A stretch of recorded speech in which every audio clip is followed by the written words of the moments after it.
Welcome to the Elevate Podcast, a resource to help your ministry take the next step. Whether you're leading a team, navigating church leadership, or preparing for what's ahead, this podcast is here to help equip you with practical tools, honest conversations, and insights from leaders who've walked the road before you. I'm Darrel Girardier, the Communications Director of Brentwood Baptist Church, and today we're talking about what it really means to hire well, not just filling a role, but building a team. What makes someone a good fit? How do you weigh character, chemistry, and calling alongside skill sets in a job description? And how do you know you're getting what your team truly needs?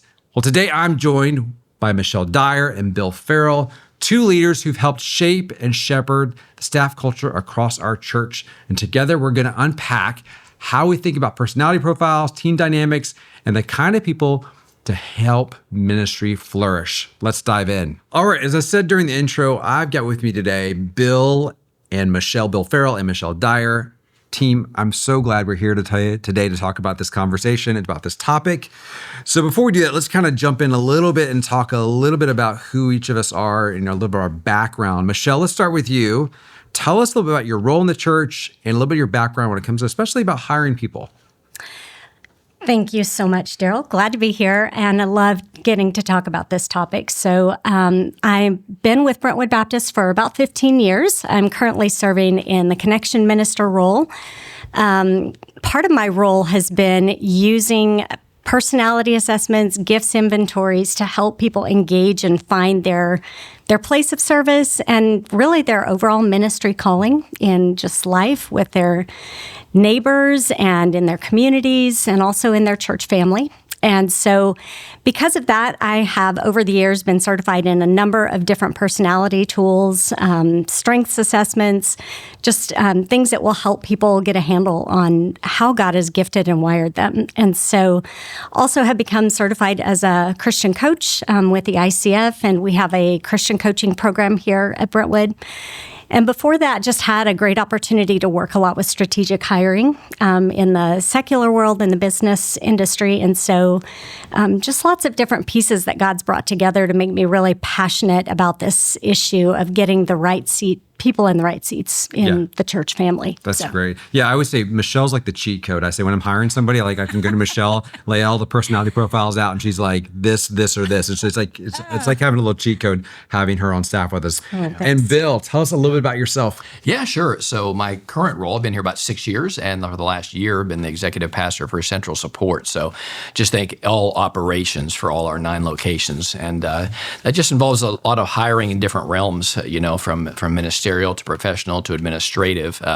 Before that, for the first 4 years of my career here, I was the associate executive pastor in our North region, so our 4 Nashville campuses, and I worked directly with our lead campus pastor up there to really be involved in all hires, and I think in my whole 4 years there, Darrel, there were only about 2, maybe 3 months where we were fully staffed. So trust me, I got a crash course and later got a little bit better at hiring all different positions across the campuses. And so I really like that. I think I've learned a few things, and boy, am I glad that Michelle's here, because I too am a big fan of the assessments. and especially when I have to go back later and figure out why something didn't work. Yeah. I generally go back to the assessments, go, should I have seen this? Yes. So it's helpful, very helpful. Yeah. I'm like you though, I feel like we're constantly hiring. Sometimes the most uneasy feeling is when everybody's fully staffed and we're like, we've got everybody. I'm like, something's about to happen. It's wrong. It's the way I always feel. Shoe's about to drop. Yes. Yeah. Maybe I'm just not being, trusting God enough, but that's what I feel like. All right. Let's go to the question that I think is the big overarching question when it comes to hiring, which is for each of you, when we say a good fit in the process, you're looking for somebody who's a good fit. What does that actually mean to each of you? How would define good fit? What does that mean? Well, for me, it means that you have really thought through what the role itself needs to entail and what is really important about this position, and looking at the whole of the team, figuring out what it means to team well and what's needed really for this role to be served in the best way possible. So gifts, talents, skills, and experience, of course, is a huge piece of that, but it's very comprehensive in what it entails, and I think you have to consider on the whole what's needed. Yeah, I would echo that. I think for me, when I used to hire people many years ago when I was in Texas at a church there, we would always talk about the 3 C's, right? Chemistry, competency, and one other C that is escaping me right now. But there was another one in there. Calling. Yes. Yes. I'm losing it here. Sorry. Yeah. But and I think I always used to lean toward competency. Right? We just got to have competent people. They've got to be competent. Got to be competent. And now in our environment, I mean, people are capable of, for lack of a better word, faking competence, but most of the time the candidates we get, I feel like we can screen that out pretty well through tools. So I'm really looking at chemistry, team chemistry, how they're going to interact with people, because boy, if you have somebody that you will go into the trenches with and you can trust, you're just going to be a lot better down the road. And so that's my main thing. But all the things you said, totally agree with. And I'm going to think of those other 2 C's. Well, I think, I always, so it's funny to mention, because like my 4 C's have always been like character, chemistry, competency. Yeah, character, that's it. And then I learned capacity. And what I've always, and capacity isn't so much of like, can they do the work? How much work can we put on their shoulders? But actually, what's their ceiling? Like, are we getting them at a point where like, this is probably, they've hit the growth, they've hit the top of the growth, and there's not much more room for growth. Yeah. Or is it like, they've got a lot of self-determination, they got a lot of grit, and be honest with you, they probably can push that ceiling even further. And again, that depends on the role. Yeah. So when we think through chemistry, because I think for each of us, I think we've all hired people, and I think we thought they'd be a good chemistry fit. You got in, you're like, oh, not quite there. When we talk chemistry, what do you mean by chemistry? And then how do you look for chemistry in your hiring process? Yeah. Well, I think it's very helpful to use assessments in that process, not just for the person you're hiring, but also for the rest of the team. And to understand your team, to understand your own leadership. I just can't emphasize enough how important it is for you to understand your leadership style, your wiring, your giftedness, where you excel, where you need help. So it's multifaceted, and it really requires that you're looking at greater things than just the job that's at hand to be done. And you've got to just really look at all of those gifts, passions, strengths of your team, and then figure out what's going to need to become alongside that, and what's going to be a good fit and what won't be. So that's real quick. Sorry, that's interesting because I think for a lot of us, we tend to look at that person's chemistry. Yes. And what I hear you saying is you kind of build a map of the team first and figure out how that's going to work inside the team. Is that what I hear you saying? Absolutely. Yeah. I think. Yeah. Such a tricky dynamic between knowing what the team might need, but yet this person also has to fit with the team in some way. And so I love going to the assessments first, Michele, because I'll look even at their DISC profile and just see how they kind of interact with people, how they approach tasks or people.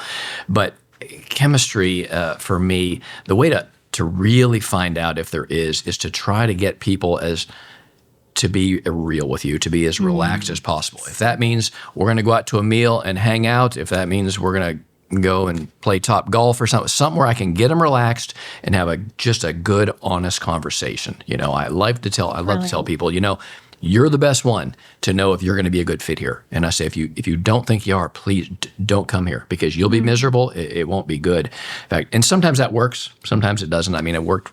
Recently, we're working on a hire right now. And I asked one of the guys who was the hiring manager in the time, I said, hey, take this guy out to lunch or something. Just ask him some real, because he did great in his interview with like our personnel committee and everything. It seemed amazing. And I said, well, you can't all go on that, because, if people are an achiever dynamic or something, hey, I have that. I can make you think I'm great, and I'm not that great. And so when He's not lying, people like that, I said we have to get them in a vulnerable state where we can say, hey, just tell me why you're looking to be here. What do you like? What do you not? And boy, that has paid big dividends. How much of that do you think is though them having self-awareness? Like, because when you're talking about we can be real, I've run into where I've had candidates where I'm thinking, I don't think you're that self-aware of who you are. And to answer some of my question, they have to have a certain amount of self-awareness. Does that make sense? Yeah.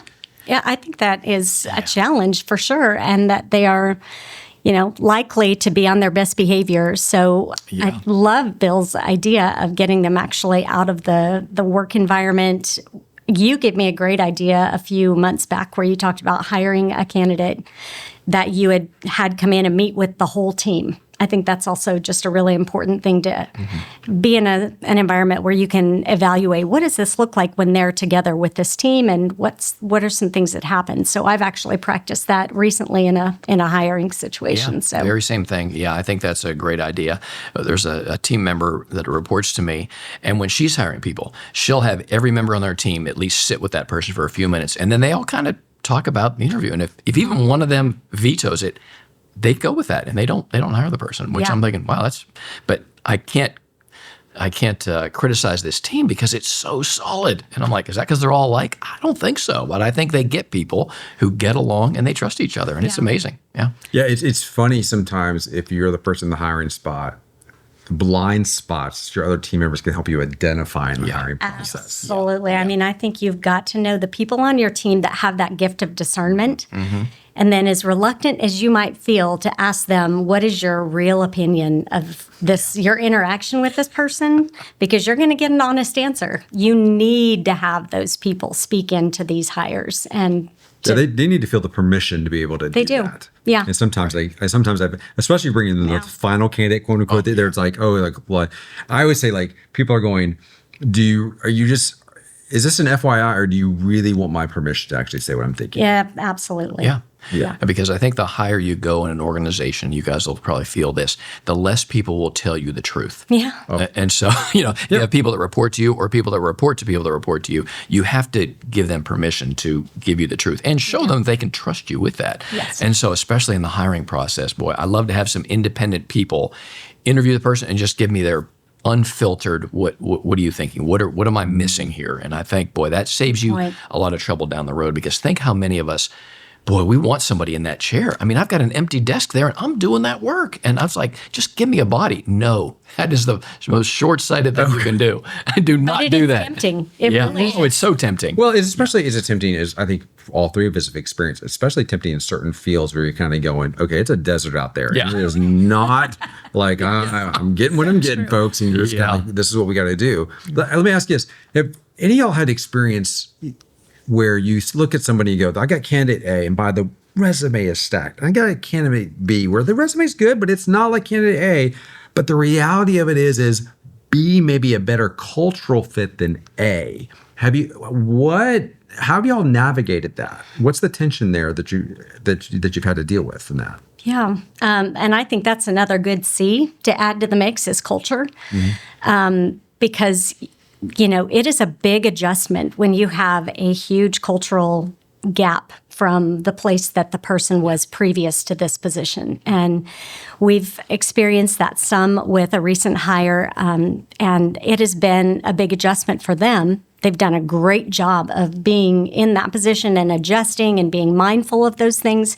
But culture is a big deal. And so I think it's important for you to keep that in mind as you hire, and to realize there's going to probably be some time where they need to fill, that understanding that comes from time and experience in that culture.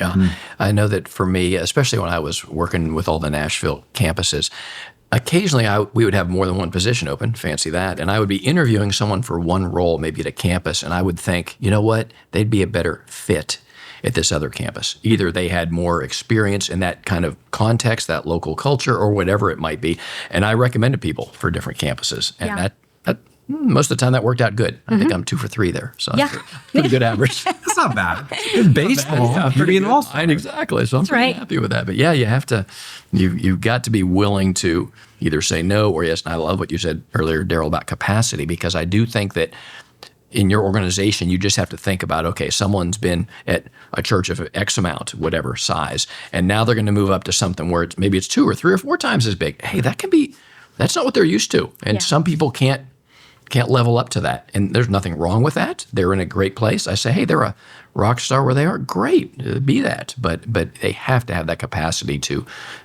move up, and you really need to figure that out. Yeah. You do, because I think one of the mistakes we can make is that we can sit there with somebody and at a certain level they're killing it, and then we think, well, then therefore they should be able to do X, and we move them up. And sometimes we haven't done the hard evaluation of like, really what is the capacity for that person? What is not just their work, but their life circumstances, like factoring all that in that process. And it can be difficult to do that. Let me ask you this.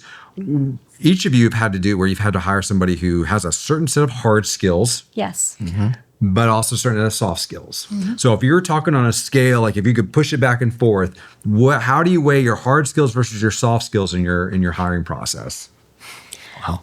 Well, that is so job specific for me. Exactly. Okay. Because again, I'm watching people in accounting and HR, and I also have people in live production or other things. I mean, they have to have certain hard skills over here. I mean, they've got to be able to do heavy lifting and accounting, perhaps, and so they've got to have that. But there are other roles, especially if I'm in on a ministerial hire, where I think, boy, they're gonna be in connections. They've got to be a people person because they're going to be interacting with people as their primary role. So again, really, really job specific. You'd like a balance, but hey, people are kind of wired certain ways, and I think you have to decide whether or not they've got enough wiring, but they can muster up the energy to do the other, maybe the soft side that they need to, or the hard side, I guess, if you want to call it that. Yeah, agreed. I think, weighing what is the most important thing in the job. Is it more task specific, skill specific, or is it more that interpersonal nature and what, again, going back to capacity and culture and character, really, how is this person going to integrate, and what will be the hardest thing for them to learn, and what will probably be most natural, and then deciding how much grace can I give them as they ramp up into those things which might not be so natural for them. So let me ask, how do you measure those soft skills in the interview process? Because I mean, I think again, like in my world, hard skills are a little easier because I can just say, give them the portfolio. I can look at all the pieces they've created. We can double click and say, how'd you do that? Walk me through your process for how you created that. But the soft skills, right, Bill, as you pointed out, if you're an achiever, like I love my Enneagram 7s, ANFP on the Myers-Briggs. They can make you, they interview you, walk away feeling like, I feel like $1 million after the interview. But I'm not really double clicking in and really diving into those soft skills. So is it personality profiles? What some of the hard tools that you can put in people's hands to say, hey, here's how you really get a handle on the soft skill side of things? Well, I think performance-based questioning is really important. So that is just thinking about what are some of the cases that this person might run into realistically in their role, and then trying to think about questions that will help you gauge how they're going to interact or how they're going to respond in those situations. So that's one definite tool. I really like using a tool like DISC or Myers-Briggs. Myers-Briggs is actually one of my favorite hiring tools. There is some level of needing to understand how to use the tool well, but it's very helpful in understanding how warm is this person going to come across, and DISC is the same way. So spending a little bit of time finding a tool, I would recommend DISC because it's probably the simplest. Or there's others out there. Gary Chapman has his version of that uses the animals, that's simple to use for someone who's new to personality tools. And of course, we've used the Place Ministry assessment for years, and that gauges DISC, personality, as well as spiritual gifts. But it also lets you look at a person's passions. What are they passionate about? Is it more task-oriented passions, or is it more people-oriented passions? So that helps you. You just need to surround yourself with some things that can give you an objective picture of what this person really prioritizes. And I think finding, Working Genius is one that we've used recently that kind of helps you gauge what is a person really going to prioritize in their work. But just find one of those as a hiring manager that you can use that will help you get a handle on what this person really puts first when they're in a working environment. And that will help you gauge how high is their EQ.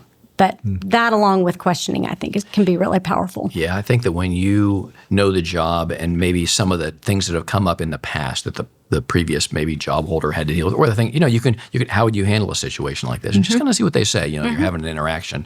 For me, I like to keep a list of 25 questions. And those questions are, I don't use them all with every person, but I sort of tailor it as I'm going, you know? I mean, if it's a married guy, I will routinely ask, tell me the last time you said you're sorry to your wife. I just want to hear what he has to say about that. And trust me, some will just be like, that's not a good answer. Yeah.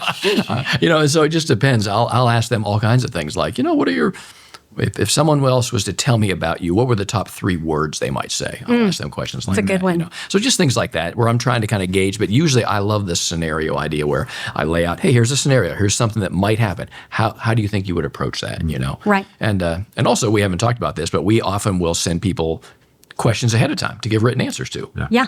Certainly on the ministerial side. To get comprehensive. And I would recommend using the same questions in each interview so that you can objectively compare candidates too. I will often ask the question, I'll say, my first question is, tell me your best friend. And they'll say, my best friend is so-and-so. I'll say, great. Okay. You're not in the room. I'm talking to so-and-so. What would so-and-so say about Yeah, there you go. Because I want to do is I want to kind of mentally switch them to say, and a lot of times they'll tell you, I'm late, I'm this, and this. And it's, you know, honestly, I applaud them for being honest. We have a real conversation. Yeah. But again, I just kind of switch it up. Now, I will say what I've done on the personality profiles. I've done this before. I don't recommend doing this every time, but I keep all the personality profiles from all of my entire team. So I have basically a working doc that has everybody's personality profile. I uploaded to ChatGPT. Yeah. And I've said, and then I say, here's the job description of what I'm hiring for. What would be a good mix? And sometimes it's a pretty good coach and saying, hey, you've got a lot of S, you got a lot of C, you need some I. We need somebody in there to liven things up a little bit. Yes. Probably look at maybe Enneagram 7, ENFP, or something like that. And so then that's often helped me go, okay, and also it's always identified what's the worst possible hire. It doesn't mean I'm going to eliminate the person, but they'll tell me, hey, look, you really don't need a challenger right now. Yeah. Because the team is here. But let me pivot real quick. We're talking about team. Do you also factor in organizational culture as well? Because one thing to say, this is my team. Yes. And you fit a team, but you also have to fit inside of an organization that, if we're to be fully transparent, has certain theological underpinnings. Yep. Yeah. Not just organizational cultural underpinnings as well. Do you factor that into your decision-making process in terms of the organizational culture and not in addition to the team culture? I think you have to. I do think that's part of the, and it depends on the size of the church, how much that's going to vary from your particular ministry department. But I think it's very important to factor in organizational culture. I think it's, and that'll force you to figure out what is our organizational culture? What are we going to prioritize? And how important is that? Again, going back to Bill's comment about with the role, which of these things is going to trump the other? Or, because if it's heavily skills-based and you need somebody who's got expertise in graphic design, culture is probably pretty important there, with that role. But you get my point about it's just good to weigh what is the most important thing about this role. Well, and I'd say this, one of the things that I'm going to say struggle with is that when you work in the creative fields and you're also working at a conservative evangelical church, okay, those aren't exactly. That's a Venn diagram that's a very thin, like the lines are like really overlap, and you're like, okay, so like the pond's not super deep. Yeah. So you would not think that we would have theological discussions, but we do. Absolutely. Because what I've learned is that typically overlooked, because we just look at the portfolio and we think, okay, can they be good? They'll fit in great with the team. They got a great portfolio. But then I got to double and go, okay, we as a church believe these things. Do you believe these things? Yes. And I realized early on that was so important because it's reflected through the work that they do. Yeah. Absolutely. If you don't believe in what you're communicating, then eventually that's going to come out. And so that's one of the things that I had to weigh. Bill, you've had to deal with that because you've dealt with campuses where each campus has got its own little culture, and then we have an organizational culture as a whole. Yeah. Yeah, absolutely. And I think that, you're hitting the nail on the head there, because when we have all of our campuses relate to the bigger organization. And so if you work at even the smallest of our campuses, you're going to have meetings, you're going to have regular interaction with the people that do what you do at 9 other locations. And so you're going to have to, they're going to want you to contribute to that. They're going to want you to feel comfortable in that. We're going to have bigger meetings, and you need to be able to work on that, right? And I think for people that work in the operations side, they need to have a feeling of, I'm working for something bigger than myself. I'm contributing to what this organization is doing. I know you have to feel that in communications as well. And so I think that if you ignore that and how that cultural piece fits, even if I have somebody that's simply making spreadsheets, it doesn't work, because they're still going to have a conversation down at the coffee shop or around lunch. And I mean, all these people around them have some sort of expectation of what they might be. And it's natural to kind of talk about the life of the church and the culture. And if you don't have that, you're just not going to fit in well as an employee. And so, it's super important. Now, when you're hiring in both your processes and you're looking, okay, this is what I think the team needs, and maybe you're seeing some sort of tension, imbalance, what are the signs you look for in the team? Bill, I'll start with you first. What's the signs you look for in a team that you kind of go, okay, we may need to change things up in this next hire? What are some of the things you kind of go, okay, this doesn't feel right? What are the things you need to look for in that process? Yeah, I think that you really need to think about potentially the last person or two that were already in the role. What did they do well? What did they not? Why did they leave? Or I'm always trying to solicit feedback when I go to other campuses, just people, hey, how are we doing in this area, I want to hear just in general what they're saying. And it's amazing how much when you do that, you'll learn about, we're trying to hire X position right now. And people will say, well, the last person didn't email me back for 5 days at a time, and that was irritating. So I'm looking for someone who's better at that. I'm just kind of logging these things away, and I try to, though, put them on paper at some point so I know, hey, I don't want to maybe swing the pendulum over here. This person was great at this and terrible at this, but you are trying to get a balance of, what do we need, Well, you just said something real quick. Michele, I'm curious about this. How guilty are we of doing the pendulum swing? Because we typically know, that person had no woo, so we're going to hire someone with high woo, but zero administrative skills. I'm not saying, by the way, if you have woo, you can have administrative skills. Yeah. Well, I think that goes back to the leader knowing themselves and, a true conversation with themselves about what are we going to do to rectify anything that wasn't great in the previous person serving.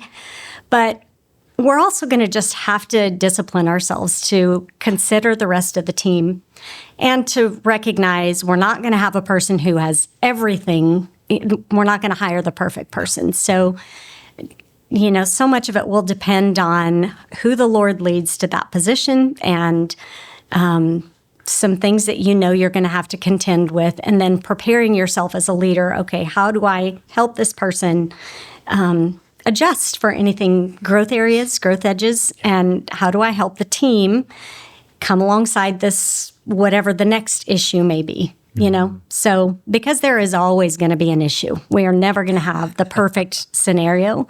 Yeah. And just to further expound, I think what you said was so great, Bill, and it's just really important on the flip side of knowing that we're going to adjust in the hiring process, we've got to also hire and let the team know that we're hiring that way. And the team needs to be prepared for, here's who we're bringing in, here's what their forte is, here's some areas where I feel like we need to come alongside, and let the team be part of that so that there is this mutual ownership of how do we help this person integrate in all facets of all those C's. So no, that's fascinating. I never thought, you're right. Bringing the team in the onboarding process and the hiring process to let them know. Yeah, give them a peek behind the curtain to see this is what my thinking was as I decided this was the person for the role. That's really great. Okay, so let's talk red flags. Oh, okay, fun. Yes. What are each y'all? What's some of the red flags? You're in the interview process.